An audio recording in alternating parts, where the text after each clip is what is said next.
žiema, baltų stebuklų valdove, tu ateini taip tyliai, tarsi vogtus laiką. Vieną rytą žiūriu, dar vakar ruduo, o šiandien pasaulis aptaisytas tavo ranka.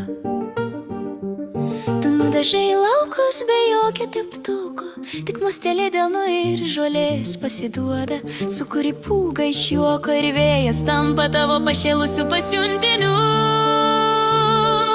Tu šerkšnų karalienė brėži langus, lyg pieštum amžinas pasakas ant stiklo.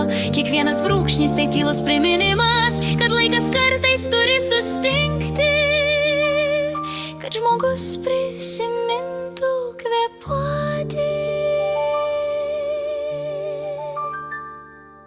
Tu pažadini vaiką kiekvieno širdyje, norisi mėtyti sniegą, daryti angelą, ragauti snaigę liežuviu, tarsi mažą saldainį iš debesų. Tu užklodai žemę baltą paklodę, lyg sakytum, pasaulį pailsėk. Ir net pati saulė, ta amžina klajoklė, tavo akivaizdoje tampa drausmė, raustanti už debesų skraistė krašto. O žiema šalta, bet teisinga, tu neprašai būti suprasta. Tu ateini, atneši tylą sustingusią muziką